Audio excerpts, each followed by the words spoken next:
The story of two inventions, HF/DF and the Hedgehog, that rewrote the rules of submarine hunting and turned the tide of the Battle of the Atlantic. From the very beginning of World War II, the Atlantic Ocean became a theater of brutal confrontation. Across its vast expanse, the fate of Britain's and the Allies' supply lines was being decided. The primary threat to these maritime routes came from German submarines, U-boats, stealthy and deadly. Their main targets were convoys transporting food, machinery, fuel, and military equipment from North America to Europe. Germany placed its strategic bet on the submarine fleet, and it was a calculated and highly effective decision. U-boats could operate unseen, strike without warning, and disappear into the depths. The first victims were merchant ships and small transports. In 1939 to 1940, attacks occurred near the British Isles. Later, as German strength grew, their operational zone expanded to the entire central and even western Atlantic. If you find these stories truly fascinating, please like the video, comment where you're watching from, and be sure to watch it until the end. U-boat tactics evolved rapidly. The most effective strategy became the use of wolf packs. When reconnaissance located a convoy, one submarine would report its coordinates, drawing in others to converge on the area. During the day, subs remained hidden underwater. At night, they surfaced to attack, exploiting radar blind spots and the primitive state of Allied defenses. Until 1942, escort ships rarely had enough weapons or equipment to counter a coordinated assault. The numbers from that era are staggering. In 1941 alone, U-boats sank over 1,300 Allied ships, losing fewer than 40 of their own. In the spring of 1942, Germany launched Operation Drumbeat, a massive assault on the U.S. East Coast. Within just a few months, over 500 merchant ships were destroyed. The most vulnerable were slow-moving cargo convoys with little or no escort. In some cases, U-boats even gunned down ships near American shores, a stark sign of how unprepared the Allies were for the undersea threat. The confrontation was further complicated by the limitations of existing technology. The main tool for detecting submarines was ASDIC, an early form of sonar. It could locate targets underwater, but lost contact as the attacking ship moved directly overhead, due to a blind zone beneath the hull. This meant that by the time depth charges were dropped, the attacker no longer knew the sub's exact position. The use of depth charges was largely guesswork. They were dropped based on assumptions and detonated at preset depths, regardless of where the target actually was. Moreover, depth charges produced massive underwater explosions that temporarily disabled sonar systems. After each attack, the ship was effectively blind for several minutes, unable to re-establish contact. This often allowed submarines to escape, even if they were damaged. The effectiveness of such attacks was very low. According to the British Admiralty, in the early years of the war, only 1 in 80 attacks resulted in a U-boat being sunk. The situation was worsened by the fact that many escort vessels lacked modern weapons. Many were converted fishing trawlers, patrol boats, or outdated destroyers from World War I. Their crews often lacked proper anti-submarine training. Meanwhile, German subs were becoming faster, capable of deeper dives, and employed increasingly complex maneuvers. The Allies' response was urgent, but initially delayed. The British began developing improved detection systems, including more sensitive hydrophones and new types of radar. Aerial solutions were also pursued. Patrol aircraft equipped with magnetic anomaly detectors, MAD, and depth bombs. Yet until 1942, these measures had limited impact. The submarine threat remained one of the most critical and deadly challenges the Allies faced. The mounting losses caused growing alarm in both London and Washington. The threat of a complete disruption to maritime supply lines was very real. Protecting the Lend-Lease routes, through which the U.S. provided Britain with vital food and war materials, became a top priority. In response, governments began heavily investing in scientific and technical innovation. Special research teams were formed, and engineers, scientists, and military experts worked around the clock. By 1942, the first results began to show. A new concept of escort groups was created, better equipped, with revised tactics and centralized command. However, true change required technologies that could fundamentally reshape the way submarines were hunted. Two inventions proved decisive. The HFDF system, which could detect submarines through their radio transmissions, and the Hedgehog anti-submarine mortar, which allowed attacks without losing sonar contact. Before these tools were widely adopted, Submarine warfare remained one-sided. The Allies were essentially playing catch-up, trying to predict attacks and defend convoys at a great cost. German submariners were considered elite, carrying out deadly hunts across the Atlantic. They even earned the nickname Grey Wolves for their stealth and deadly precision. By 1943, the situation had become critical. Had the U-boats succeeded in severing the Atlantic supply lines, the outcome of the entire war could have been jeopardized. This crisis forced the Allies to accelerate fleet modernization, improve crew training, and enhance communication and coordination. But above all, the focus turned to technical innovation. Tools that would not just locate the enemy, but guarantee their destruction. Thus began a new chapter in submarine warfare, an era of high-tech hunters, where radio and precision replaced luck and guesswork. From that moment on, the hunters began turning into killers. When the Battle of the Atlantic was at its fiercest, the Allies were desperately searching for ways to outmatch an invisible enemy. German U-boats struck from the shadows and vanished into the depths. To neutralize them required not only firepower, but also the ability to anticipate where the threat was hiding. It was in this context that one of the most underrated yet vital technologies of World War II emerged. HFDF, or HFDF, a high-frequency direction-finding system that became the true ears of the fleet. HFDF, high-frequency direction finding, allowed operators to determine the direction from which a radio signal was being transmitted in the shortwave spectrum. Despite their stealth, U-boats depended heavily on radio communication, especially for coordinating wolfpack attacks, transmitting reconnaissance, or receiving orders from command. They used shortwave transmitters to stay in contact with headquarters or other submarines. Every transmission, no matter how brief, could be detected and used to initiate the hunt. Before HFDF, the Allies had no fast method for locating transmitting submarines. Early radio direction finders were slow and required manual rotation of antennas, often taking over a minute to produce a bearing. Meanwhile, German U-boats were trained to send Kurssignal, compact bursts of data lasting just 20 seconds. Traditional equipment simply couldn't react in time. But engineers at the British Admiralty found a solution. HFDF used fixed antennas, typically mounted crosswise on a ship's mast or at a shore station, connected to an oscilloscope that could instantly detect phase changes in the signal. This setup made it possible to determine the direction of transmission in mere seconds, even with signals lasting less than a half minute. The system quickly entered mass production, first for shore stations, and soon after for escort ships. British and American forces deployed a vast network of HFDF stations along the Atlantic coasts, in the Azores, Canada, Iceland, and the UK. These installations created an almost unbroken net of radio coverage. Whenever a U-boat transmitted, multiple stations picked up the signal and calculated its direction. By cross-referencing these bearings, analysts on land could pinpoint the submarine's location, even deep in the open ocean. The information was then relayed to escort groups, patrol aircraft, and fleet commanders. Crucially, HFDF also operated onboard warships. Special antennas were installed on the masts of destroyers, frigates, and corvettes. When a U-boat sent a message, shipboard operators could immediately determine its bearing and begin moving toward it. If multiple escort vessels had HFDF, they could triangulate the U-boat's position in real time, allowing for a rapid and often preemptive response before the submarine even surfaced. Installing HFDF on escort ships proved to be a decisive tactical advantage. Unlike shore stations, shipboard direction finders functioned in the thick of combat, in the most dangerous regions of the ocean. They turned ships from passive defenders into active hunters. No longer did they wait for U-boats to strike. They went looking for them. The German U-boat command underestimated the threat. Until mid-1943, they had no idea that the Allies could so accurately and swiftly determine the source of radio transmissions. Admiral Karl Donitz, head of the Kriegsmarine, believed the Kurssignal system rendered signals too brief to be intercepted. It wasn't until the war's final stages that the Germans began deploying Courier, a transmission system capable of sending data in under 1 second. But by then, the strategic tide had already turned against them. HFDF played a critical role in disrupting wolfpack attacks. Typically, one U-boat would shadow a convoy and transmit coordinates to summon others.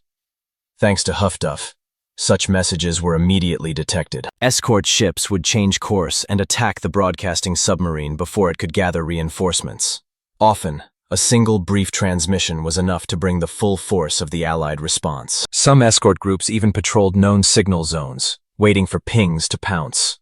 The technology proved so effective that British Admiralty reports credited HF/DF with contributing to at least 1/4 of all U-boat sinkings. In addition, it severely hindered the efficiency of German attacks. Submarines were forced to choose between maintaining radio silence, losing coordination, or risking detection. This limited their tactical flexibility and disrupted many planned assaults. HFDF wasn't limited to the Atlantic. Similar systems were installed on aircraft carriers, destroyers, and shore stations in the Indian and Pacific Oceans. They were used to detect Japanese submarines and supply ships, and to intercept radio communications. Yet it was in the Atlantic theater that the technology proved truly strategic in impact. HF/DF also reshaped how operational intelligence was handled. Radio intercepts did more than locate targets. They helped map patterns of enemy activity. By analyzing the frequency, routes, and timing of transmissions, Allied analysts could model U-boat behavior, forecast attacks, and plot safer convoy routes. This became the foundation of a new kind of warfare. Information warfare at sea, where signals and data mattered as much as torpedoes and mines. HFDF was part of a larger technological leap by the Allies. Alongside Enigma code-breaking, radar deployment, and long-range aerial patrols. Together, these systems transformed the ocean from a hunting ground for U-boats into a death trap. By 1943, the tide had clearly turned. In May 1943 alone, the Kriegsmarine lost 41 submarines, an unsustainable loss rate. Under the combined pressure of aviation, naval firepower, and technology, including HFDF, the Battle of the Atlantic began to swing decisively in the Allies' favor. Today, HFDF is recognized as a precursor to modern signals intelligence, SIGINT. Its principles laid the groundwork for contemporary electronic detection, both military and civilian. In World War II, it became a life-saving lever, giving the Allies the edge in one of the most perilous campaigns of the entire conflict. HFDF didn't boom like artillery or flash like rockets, but its silent work helped secure victory in the fight for control of the seas. By early 1942, Allied navies were in urgent need of effective tools for destroying enemy submarines. Despite the use of sonar and depth charges, their success rate remained extremely low. German U-boats continued to inflict heavy losses on merchant convoys. The most problematic phase remained the attack itself. As soon as an escort ship approached a submarine, the sonar lost contact due to a so-called dead zone beneath the hull.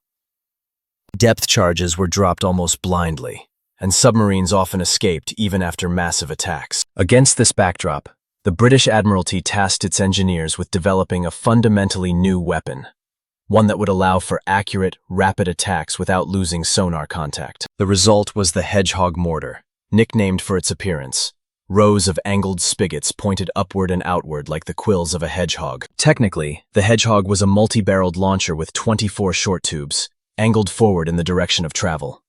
Each tube launched a contact-fused projectile carrying about 16 kilograms of Torpex explosive. The charges were propelled in a parabolic arc to cover a circular area roughly 40 meters across, about 200 meters ahead of the ship. Unlike depth charges, which exploded at preset depths, Hedgehog rounds detonated only on direct impact with a submarine's hull.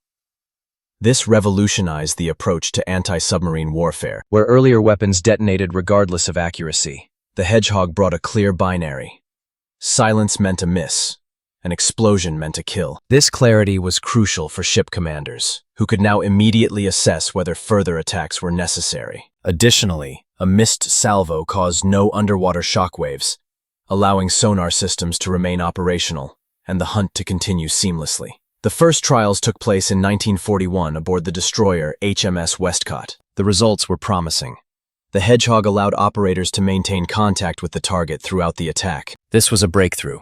The ship no longer lost the submarine from view, or rather, from sonar, enabling precise follow-up action without the previous blind period.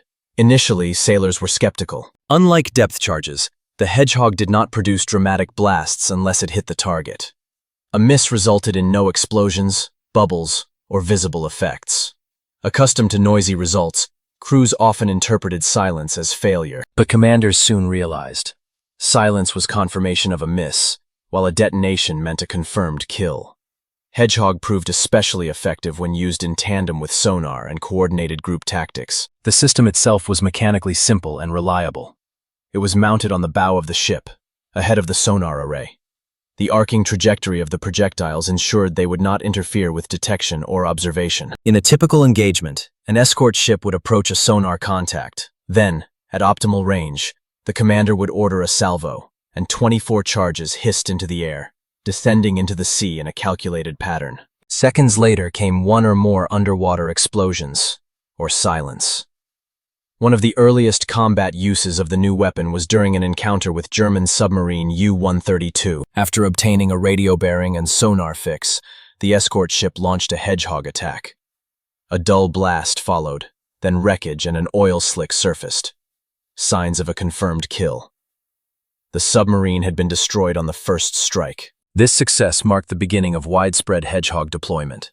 Starting in 1942, Hedgehogs were installed on British and American frigates, destroyers, and corvettes. The program became a priority. Every new ship equipped with this weapon meant a greater chance of saving entire convoys. By the end of 1943, most escort vessels operating in the Atlantic had Hedgehogs on board. The results were dramatic. While traditional depth charges had a success rate of less than 2%, one hit for every 80 attacks, the Hedgehog achieved rates of up to 20%. Every fifth salvo often resulted in a sinking. Moreover, when a projectile did hit, the U-boat almost never survived. The impact of the contact fuse and powerful charge often ripped the hull apart. German crews had no time to dive or maneuver. The attack came swiftly, and escape was unlikely. The German command didn't immediately grasp the cause of rising losses. At first, Admiral Donitz and his staff attributed them to improved radio detection or air patrols. Only months later did German intelligence report a new type of anti-submarine weapon. But countermeasures were scarce. Increasing dive depth, using decoys, or sharp course changes proved largely ineffective against Hedgehog's concentrated and forward-firing salvo. Encouraged by the success, the Allies expanded on the concept. More advanced systems soon followed, including Squid and Limbo, which launched 3 large projectiles deeper and with adjustable detonation timing. Still, it was Hedgehog that marked the first major turning point in the submarine war. The moment when sub-hunters gained a weapon capable of delivering precise, lethal strikes. Just as important was the psychological shift in combat. Escort commanders no longer felt helpless against submarines. They could now take initiative, attack confidently, and expect real results. Crews understood. If the contact was solid and the Hedgehog was ready, the odds of success were high. This bolstered morale, increased aggression, and fostered a more offensive mindset. In the history of World War II, the Hedgehog stands as a symbol of how a simple but clever innovation can answer an asymmetric threat. Its introduction shifted the momentum at sea and helped restore Allied control of the Atlantic. With every salvo, the Allies reclaimed the ocean lane by lane, and each sunken U-boat proved that the war of technology wasn't just about rockets and codes, but also about smart, reliable, and effective solutions. By the spring of 1943, the Battle of the Atlantic had reached its peak.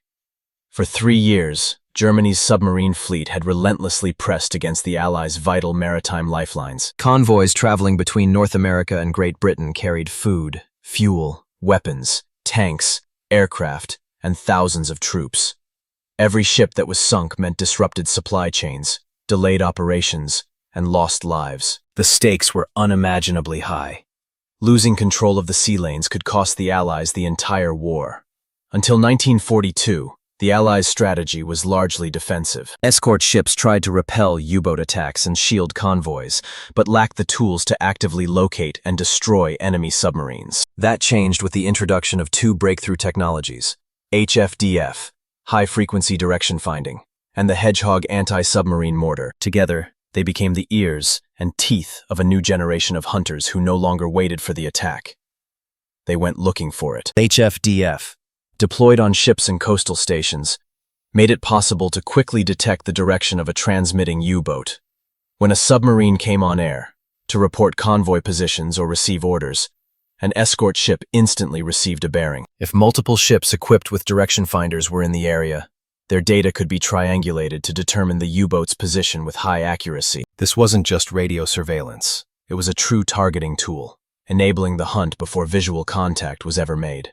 HFDF proved especially effective in breaking up wolfpack operations. The German tactic relied on a single sub shadowing a convoy and coordinating the others via radio. But once a signal was intercepted, Allied patrols would head directly to the area, often intercepting the submarine before it could initiate the group attack. In many cases, U-boats didn't even get a chance to fire. They were already being hunted by escort frigates, sonar active and Hedgehog loaded. Once sonar contact was confirmed via ASDIC or hydrophones, the Hedgehog came into play. Because its projectiles were fired forward and only exploded on contact, the attacking ship maintained sonar contact throughout the attack. This allowed for accurate, repeated salvos. Unlike depth charges, which were dropped behind the ship and detonated blindly, Hedgehog attacks were deliberate, calculated, and conclusive. One notable example occurred in May 1943. The frigate HMS Lochkillen detected a submarine's radio transmission reporting a convoy's position. Thanks to HFDF, the crew determined the direction and closed in. ASDIC confirmed a contact. The ship moved in and launched 2 Hedgehog salvos. After the second, a muffled underwater explosion was heard. Debris and foaming oil soon rose to the surface. Clear signs of a kill. The U-boat hadn't even had time to evade. It was one of many such episodes during the spring and summer of 1943, when the Allies, armed with new technologies, began systematically clearing the Atlantic. HFDF and Hedgehog were especially effective when used by autonomous escort groups. These didn't just accompany convoys. They actively patrolled high-risk sectors. A prime example was the 2nd Escort Group, led by Captain Frederick John Walker. This unit, equipped with modern radar, sonar, HFDF, and Hedgehog, operated with tight coordination and a single, unified tactic. Between early 1943 and mid-1944, they destroyed more than 20 German submarines. Walker, who became a legend among anti-submarine commanders, often said their success stemmed not only from technology, but also from coordination. We became hunters, not the hunted, and we no longer allowed the enemy to dictate the terms. These aggressive groups became a symbol of a new phase in the submarine war. Their mission wasn't just protection. It was preemptive elimination, intercepting U-boats before they could strike. HFDF revealed where danger was lurking, and Hedgehog offered a precise means to eliminate it without wasting time or ammunition. According to statistics, Hedgehog had a 25% success rate on direct hits, 10 times more effective than depth charges. The transformation was astounding. By May 1943, German submarine losses reached record levels. 41 U-boats were sunk in just 1 month. It was unprecedented. The losses forced Admiral Donitz to temporarily withdraw from operations in the North Atlantic. U-boats were reassigned to less dangerous areas. Routes and tactics were altered. But the Allies' advantage had become overwhelming. This success marked a strategic shift in initiative. Before 1943, U-boats dictated the rhythm of the war, choosing targets, striking at will, disrupting convoys. After HFDF and Hedgehog were introduced, the initiative passed to the Allies. They became the hunters, faster, better informed, and armed with precision tools. The psychological impact was equally powerful. Escort crews no longer felt like victims. They had the means to fight back and the confidence to win. For German submariners, the situation changed dramatically. Every radio transmission was a risk. Every signal could be intercepted, triangulated, and relayed to dozens of ships and aircraft. The gray wolves of the Atlantic became cornered prey, and successful attacks grew increasingly rare. Of the 274 U-boats operating in the Atlantic at the start of 1943, over 100 were destroyed by year's end. This marked the beginning of the end for Nazi Germany's undersea campaign. HF/DF and Hedgehog became shining examples of how well-executed tactical innovation can alter the course of war. They weren't massive projects requiring millions of tons of material or vast armies of engineers. They were targeted solutions, with enormous strategic impact. Thanks to them, the Allies didn't just survive. They won the longest and most exhausting naval campaign of the war. The Battle of the Atlantic was no longer a fight for survival. It became an offensive campaign, one in which the hunters operated with precision, discipline, and deadly efficiency. And in that shift, it was HFDF and Hedgehog that made victory possible. Not through sheer numbers, but through skill, coordination, and a well-placed shot in the deep. The history of World War II is not only a chronicle of battles and great power diplomacy. It is also the story of a technological breakthrough, where engineering ingenuity became the key to survival. Among the many wartime innovations, HFDF and Hedgehog played a pivotal role in the fight against the deep-sea threat facing the Allies. these systems became the weapons of a quiet war. A war of sensors, radio impulses, and precision strikes that shifted the balance of power at sea. When Germany launched its large-scale submarine campaign, it held a clear strategic advantage. U-boats could silently stalk their targets, strike, and disappear. The Allies' defensive capabilities were limited to slow sonar systems, ineffective depth charges, and blind luck. Until 1942, The Atlantic was a battlefield dominated by the Kriegsmarine. Every convoy that crossed the ocean was a potential target. The emergence of HFDF changed everything. high-frequency direction finding gave the Allies the ability to see through the darkness of the radio ether. Any U-boat transmission, even one lasting just 15 to 20 seconds, could be intercepted and used to pinpoint its location. This stripped German submarines of their greatest strength: Anonymity. No longer hunters in open water, they became prey, visible before they were seen. HFDF ushered in the era of networked warfare. Shore stations, Reconnaissance aircraft, and fleet units all received signals and used them to make real-time decisions. Radio stopped being a tactical asset for the U-boats and became a liability. even the latest encryption systems and the short-burst Kurzsignale transmissions couldn't help. HFDF didn't need to decrypt. It just detected and tracked, instantly. On the other side of the equation, The Hedgehog mortar introduced a radically new way to strike. It wasn't just a different kind of depth charge. It was a completely new method of engagement. now a ship could maintain sonar contact with a submarine throughout the attack. No more guessing. No more shock waves blinding the sonar. The crew launched a concentrated, forward-firing salvo with contact fuses. This combination turned Hedgehog into the world's first truly smart anti-submarine weapon. Before Hedgehog, a successful kill might require dozens, even hundreds, of attacks. After its adoption, The success rate jumped to 20 to 25%, and even higher in well-trained crews. It completely changed the statistics. What had once been an asymmetric war was now balanced, and soon tipped in the Allies' favor. the real power came when these technologies were used together. HFDF detected the sub. ASDIC, sonar, fixed its exact position. Hedgehog delivered the kill. The crew acted swiftly, with no loss of contact, no blind zones. Add in long-range aircraft equipped with radar and magnetic anomaly detectors, And you had a coordinated, layered kill chain. The Atlantic was no longer a vast wilderness. It became a monitored, analyzed, and actionable battlefield. the strategic consequences were enormous. In May 1943, known as the Black May for the Kriegsmarine, Germany lost 41 submarines in just 30 days. It was catastrophic. Once the dominant predators of the Atlantic, The U-boats were now being forced off the battlefield. Losses exceeded new production. Replacement crews couldn't be trained in time. Submarines vanished, often with all hands aboard. the Nazi high command was eventually forced to concede. Radio silence became mandatory, and the once vaunted wolfpack tactics were no longer effective. But this realization came too late. By then, the Allies had built a rhythmic, large-scale, and deeply integrated anti-submarine system, With shore, sea, and air assets working in concert.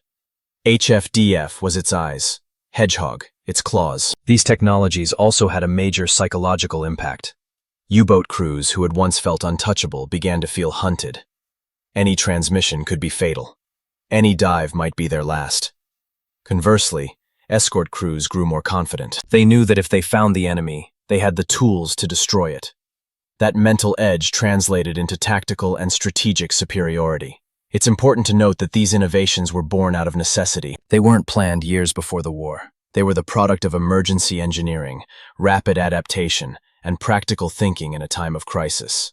HFDF and Hedgehog weren't wonder weapons in the traditional sense. They were simple, reliable, And effective answers to a deadly threat, and precisely what the moment required. Their legacy extends far beyond a single campaign. HFDF became the basis of modern direction-finding systems in every conflict since. including the Cold War. The very concept of passively detecting a signal as a proxy for enemy presence became embedded in military intelligence doctrine. Hedgehog, meanwhile, inspired an entire generation of anti-submarine mortars, Squid, Limbo, ASROC, and others, designed for precise strikes based on sonar targeting. In the end, HFDF and Hedgehog didn't just help win the Battle of the Atlantic. They became a model of how technology can reshape the rules of warfare. Not scale, but precision. Not brute force, but speed of reaction. Not sheer numbers, but systemic integration. That's what allowed the Allies to overcome the U-boat, a weapon that at the outset had seemed nearly unstoppable. To conclude, the Allies didn't win because they had more ships, nor because they fired first. They won because they knew how to listen to the ether, detect the signals, and strike when it counted. HF/DF and Hedgehog were at the heart of that victory. The quiet tools that won the invisible, but deadly, war beneath the waves.